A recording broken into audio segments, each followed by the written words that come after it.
Hello everyone. My name is Rui Antoine. I'm here to present our work automating patching of vulnerable open source software versions in application binaries. So,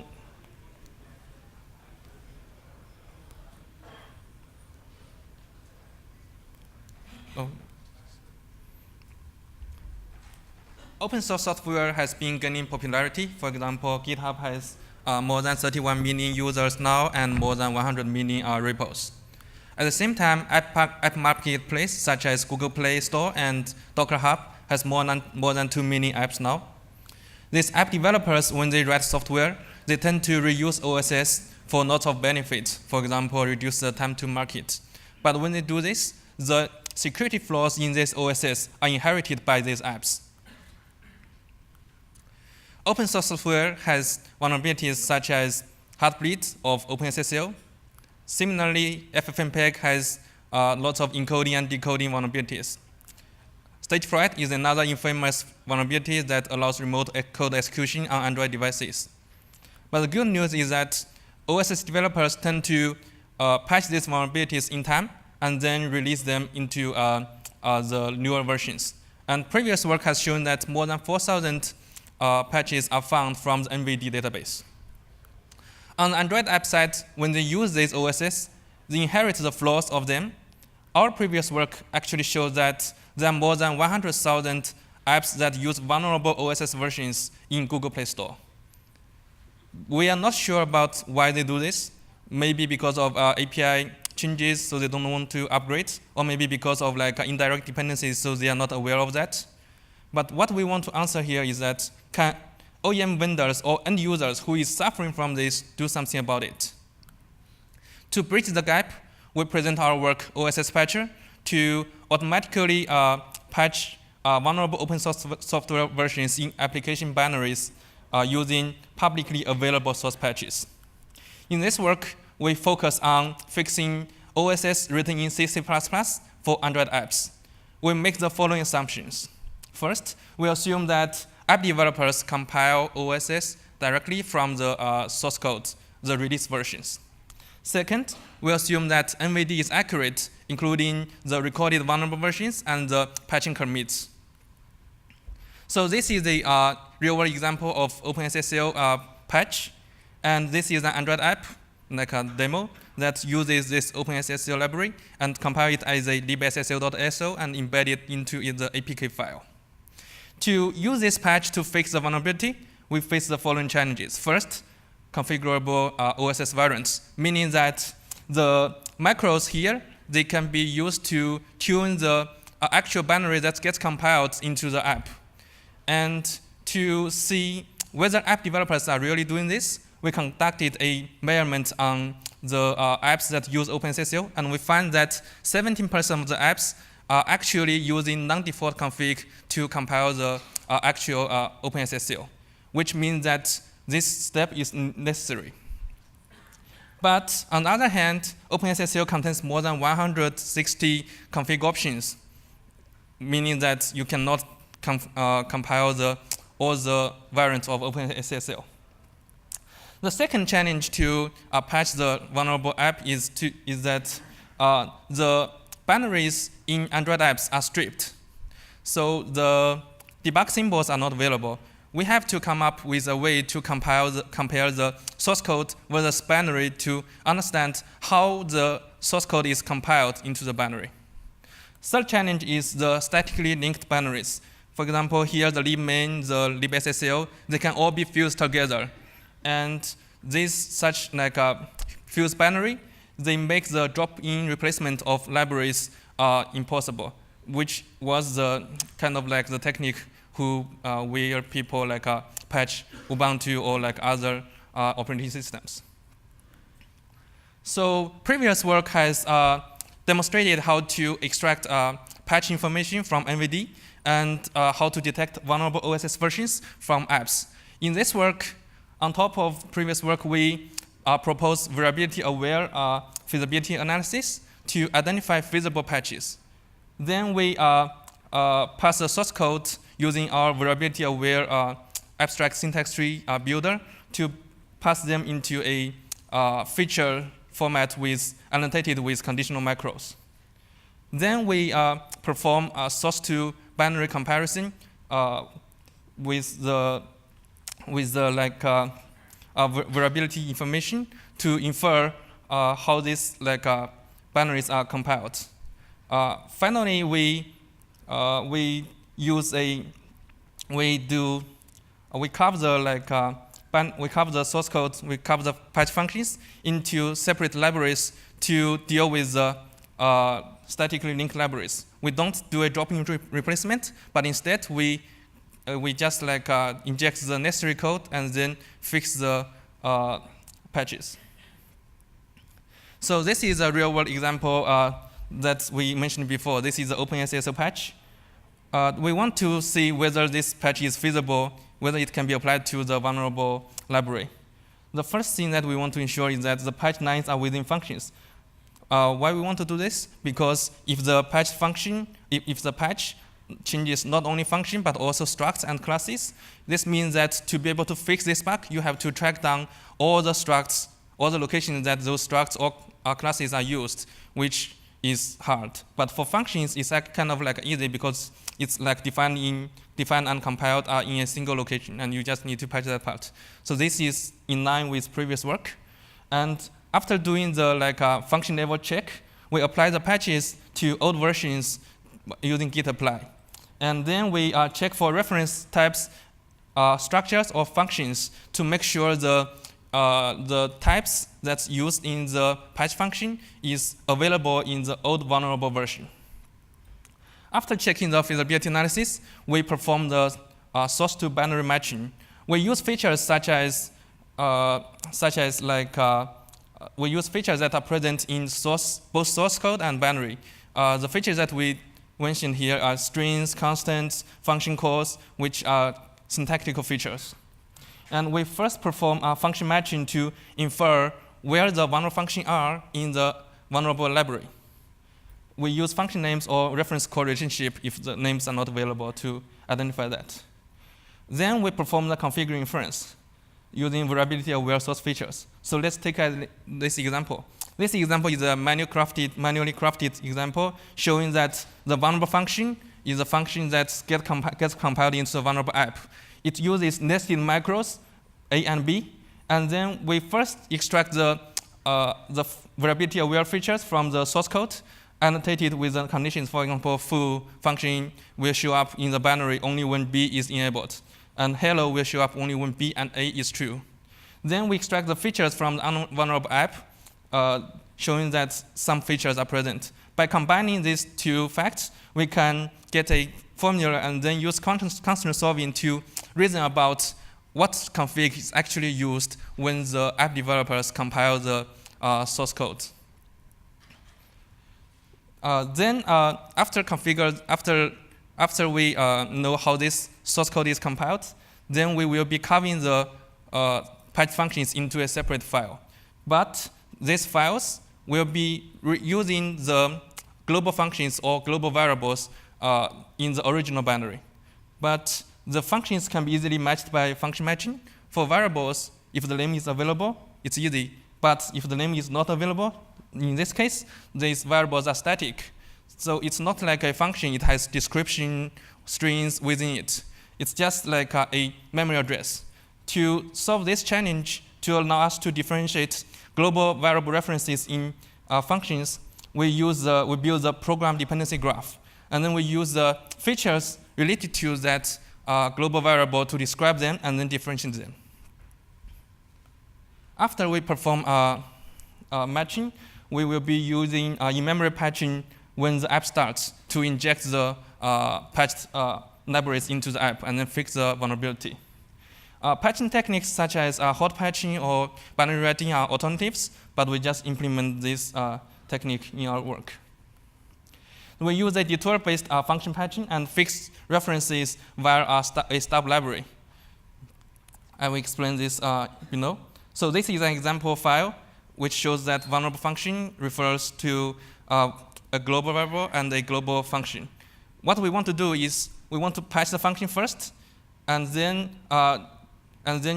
first write the references as the external entry. And then to allow the compilation process to complete, we will be generating a stub library, a stub file as well, which defines the dummy values of those variables and functions. We then use these two libraries to fix the problem. Here explains the call flow. When a vulnerable function is called, we will first detour the call to the example patch library. And then when the patch function uses the variables and functions, we will be rerouting them first to the stub library, and then we modify the GOT entries to point them back to the original library. So this way, we don't need to modify the loader. We just need to do some source code modification to do the patching. We implement our system on top of existing work. For data collection, we use CVE search. For vulnerable app collection, we use OSS place and OSS files to collect the compile commands, which is used for client tools. For source patch analysis, we implement our client-based feasibility analysis, and we use typechef to pass the source code into vulnerability-aware abstract syntax tree. To match binary to source, we first use AdaPro to identify the function binaries and use Angle to extract the features related to those functions. We also use these three to solve configurations. In app fetching phase, we use client to generate patches and use crew to checkpoint processes and inject patches. Because our step consists of like 3 steps. First is like the source patch analysis and the matching and the patching part. The first and the third parts actually are mostly engineering, so they don't need evaluation. But this part, the matching part, it relies on the feature set. So we compiled a data set 174 binaries from selected OSS. We compile them with default configuration and also like their variant. We test these samples and use our matching algorithm to detect whether vulnerable functions are correctly identified and inferred. And we compare the results against debugging information. Our results show that we can achieve 95% precision and 82% recall. What this means, the false positives, we use a fallback mechanism to roll back. And for the false negatives, these are just like missed vulnerable functions, meaning that if we don't patch them, they will just be functional and remain vulnerable. We consider them as fine.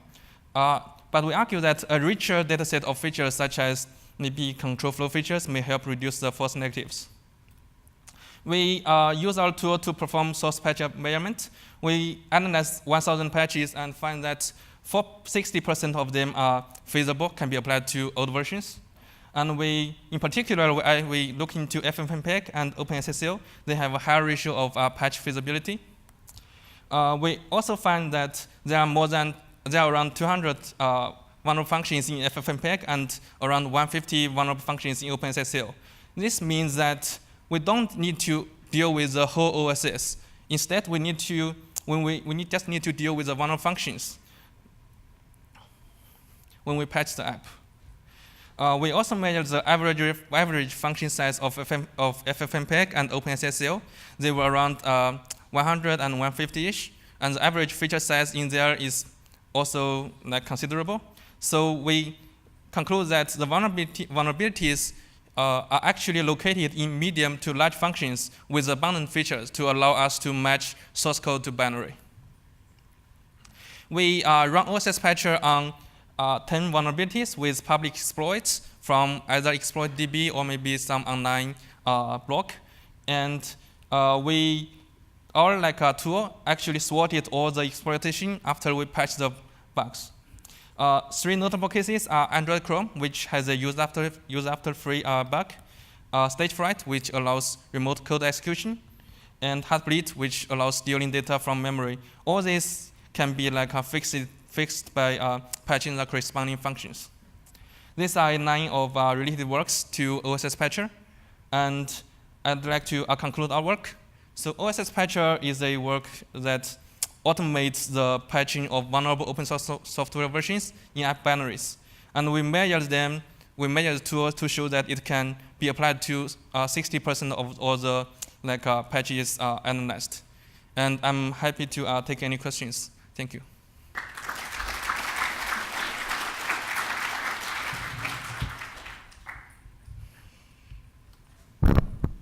Hi, thanks for your talk. Hamed Surush from Park. So could you explain a little bit how you account for dependencies? So what do you mean by dependencies? Like, for example, if a patch requires a newer version of some other software module that, like, for example, you want to patch, I don't know, a specific software, but in order for the patch to be applied, you need, like, newer version of OpenSSL. Yeah, so I think that is covered in one of the slides. Basically, after we apply the patch, we will check for the referenced types or maybe functions or classes to ensure whether their definitions are the same or not.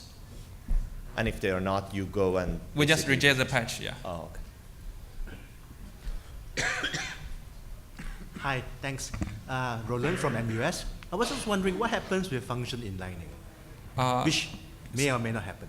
Excuse me, I didn't... Function inlining. Function evaluation? No, inlining. Function inlining. Oh yeah. So in the evaluation of source to binary, there is some false positives and false negatives. In particular, some of them fail because of function inlining. Yeah. But that will lead to some kind of inconsistent patch, right? But that will be. Or you mean that the moment it fails, you reject completely? Is it? Yeah. So it's like the moment if it fails, then either we will miss the function, which is false negative, which we think is fine because the function stays vulnerable, but the code still runs. But if we patch the wrong function into a some function that shouldn't be patched, then in this case app will crash. But we implement a fallback mechanism. Basically, we will see whether the app crashes because of our patch. If it fails because of that, we will revert the patch. Hey, cool work. I'm curious about a couple of things in your paper. One is the function, the source to binary, the feature extraction and the function identification itself.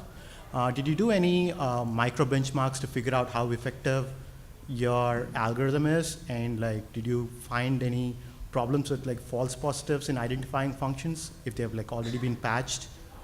So I do some benchmark on function identification. So you mean identifying the function boundary or identifying the function or matching the source function with a binary function? The matching, to be specific. The matching. Yeah. So the matching part is we use that 174 libraries or binaries that we compiled, and then we have those debugging information, and then that's how we use the dataset to do the benchmark. Yeah. Okay. The second question is related to the argument between in-process patching and versus rewriting. Rewriting sounds like a harder thing to do, so I agree with your decision to go with in-process patching. But did you try rewriting? Because it seems to be more complicated than, because your paper claims that you can actually do rewriting if you choose to.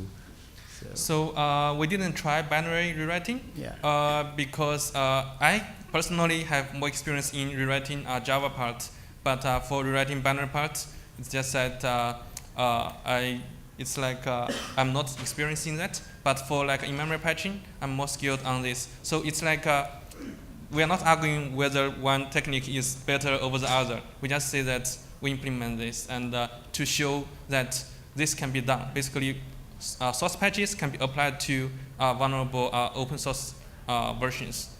This is, I think, the highlight of the talk. Yeah. Got it. Thanks. Thank you. Hi, Mansoor Ahmadi, Northeastern University.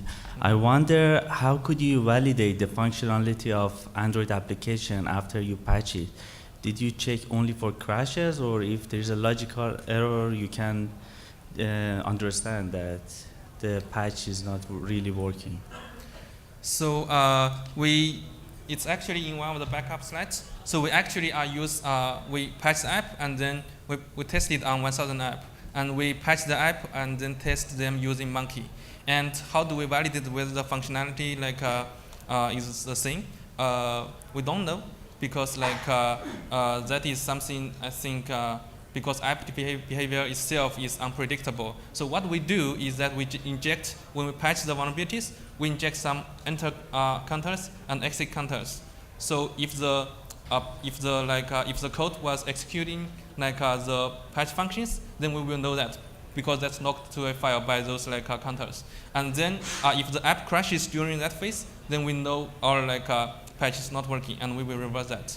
But whether the functionality is remain the same or not, I think that's something that's not that we cannot handle. Yeah. Okay. Thank you. Mm-hmm. Thank you. Zhen Huang, Penn State. So my question is, when you do the source to binary matching, do you consider the use of different compilers and optimization levels?